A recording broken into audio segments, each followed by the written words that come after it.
Obviously, we are all aware that water is a basic human right. It's required as well for food development.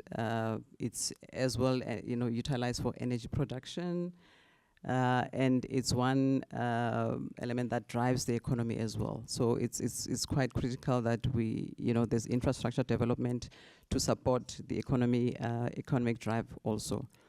We're experiencing quite a few challenges, obviously, with regards to infrastructure itself and development. One of the issues has been raised by the chairperson around the operations and maintenance of the infrastructure. We've got security issues of theft and vandalism of the infrastructure. The fiscal as well is never sufficient to cover, the infrastructure requirements. There was one report that was developed by the Development Bank of South Africa with the World Bank, which indicated that we require around 130 billion per annum to be able to cover, the backlog, including operations and maintenance of the current infrastructure that we have. So as part of the reforms, obviously, we're looking then into partnerships, like the chair has indicated. It's clear that the government will not be able to do it alone. So we leveraging the private sector to come in and assist with financial investments. Obviously, we need to look into institutional reforms as well, on how we can then engage the private sector, because there's a willingness to assist, but I think the issue is around trust, because of the failures that have been experienced or that are being experienced currently. So we need to then build that trust again by coming up with institutional reforms on how we're going to work collaboratively or in partnerships with the private sector, because I think, like the chair has indicated, there needs to be a return on investment as well, where the private sector is involved. So yeah, issues of transparency are quite critical for the private sector. Issues of institutional arrangements that will make them compatible are quite critical for the private sector. And we need to be, the issues of accountability as well, they cannot be overlooked. We need to be accountable as government to make sure that we deliver on what we have promised.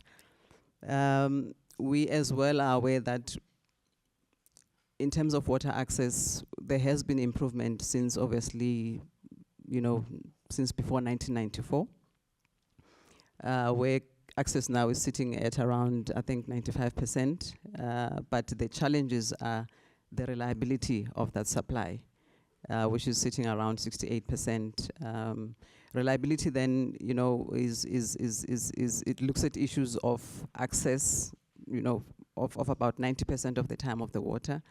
It looks into issues of infrastructure asset management, which is operations and maintenance.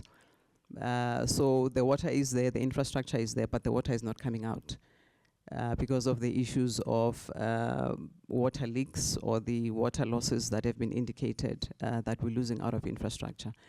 Obviously, after 1994, we looked at covering the backlog that was there, and the issues of operations and maintenance were neglected. I think this is why we're sitting where we are now. So we need those investments in terms of new developments and upgrades due to population increase as well. So we need upgrades of the infrastructure. We need, funding for new and upgrades of infrastructure. But I think critical as well, the innovations in technology are quite key.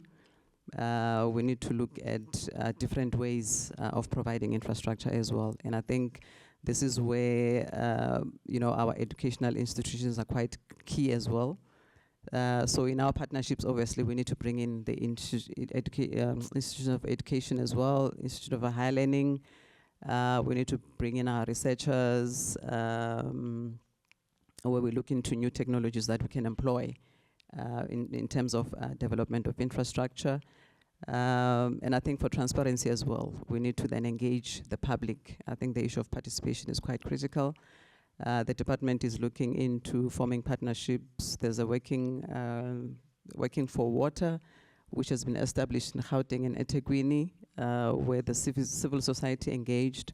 there's the private sector, there's NGOs, and just the public at large, where we are engaging in in issues of water and how we can then better improve moving forward in the provision of water supply infrastructure. I think I'll pack it there, Chair.